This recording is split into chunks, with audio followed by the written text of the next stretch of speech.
Hello, Newburgh. It's Pastor Steve here with our Monday Minute for December 13th, 2021.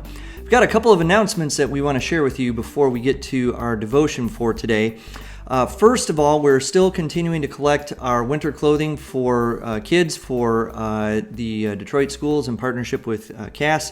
You can bring those items to the church office, or you can contact Reverend Gassaway for more information about how you can contribute. We want to invite you to join us for worship this coming Sunday, which is the fourth Sunday of Advent, right before Christmas Eve. Our children's program will be a part of the service that day, and we are also still collecting contributions for our poinsettias, and you can send those into either the church or you can also contribute via our webpage on our giving site. We'll be having a longest night service coming up on Tuesday, December 21st, the longest night of the year, and that is traditionally a time where we observe a time of worship for those who struggle during the holiday season for a variety of reasons. We're actually going to have three options. We'll have a daytime option at 1 p.m., and we'll have an evening option at 7 p.m., with readings and opportunity for offering your own prayers at different stations. We'll also have an online option that you can view and participate as well. We hope that you'll find this day meaningful and helpful for you, for those who need to attend. Now that leads us to our Christmas Eve services, which will be in person and online. That will be in person in the sanctuary at 7 p.m. That will also be broadcast on Facebook Live. And then we'll be having our second annual outdoor service at 11 p.m. in the Memorial Garden. We hope that you'll be able to join us as we celebrate the birth of our Lord once again. You can check out these and many other events that are happening at our webpage and through social media and going to NewburgUMC.org/events. Now, a lot has happened in this past week. This past Monday, a week ago, we had 3 deaths among the families of our congregation.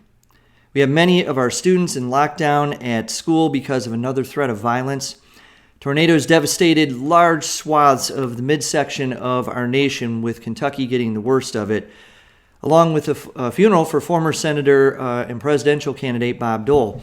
There was a lot going on, and that's just to mention a few.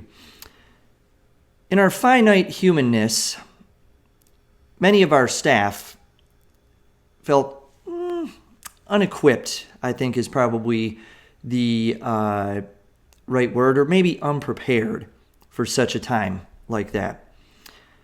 Also one evening last week, though, I happened to be driving home with my daughter, and we actually had a clear night there for just a little bit. I know it's hard to believe as we've been here in these gray Michigan days.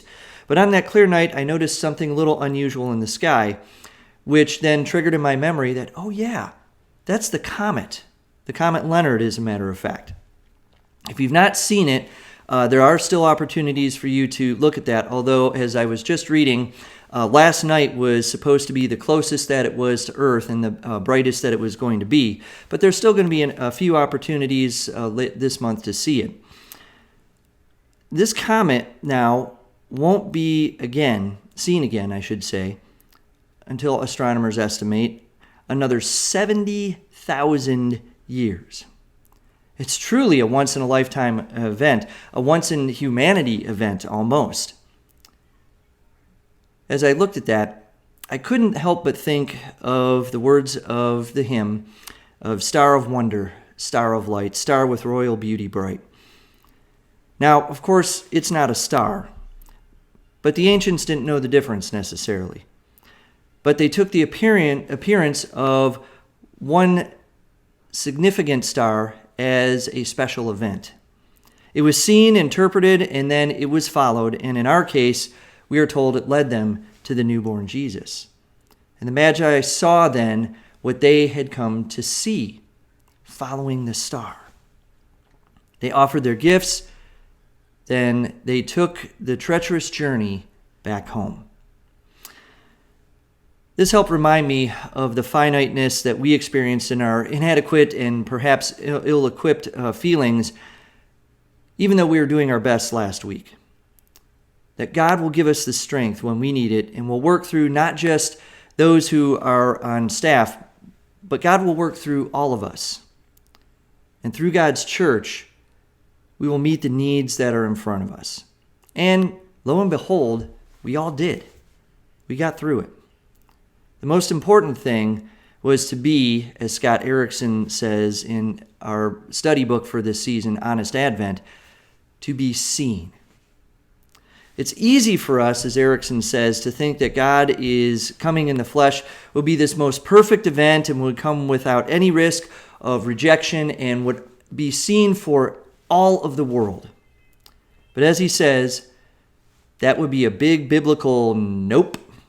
I love that phrase.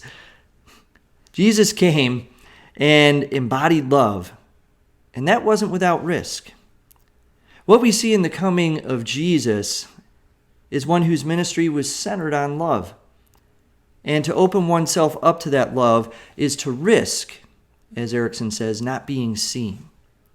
But Jesus was grounded in that love, which allowed him to not only confront his critics, but to meet people where they were, in their pain, in their sorrow, to be able to reach out to a culture that was in desperate need of a change, and to ultimately be able to lay down his life for everyone. Erickson says, "May it be known that the giver of existence took the same risk we all have to take daily, to be seen and known as the people we really are."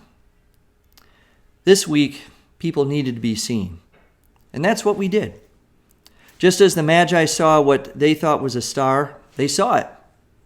They followed it and saw this great gift of life that came to also be seen and heard and believed. So as we wind down this Advent season, may we look to God's light, whether it's in a comet or the moon or the sun, if we can see it, or the stars, and know that whatever we have to show the world will be enough, because God has seen us and we have seen him in Jesus. Look forward to seeing you this coming Sunday, and then for all of the activities that we'll be having during that week leading up to Christmas Eve. Until then, have a great week. Please stay safe and keep everyone and all things in prayer. And we'll see you again next week for another edition of the Monday Minute.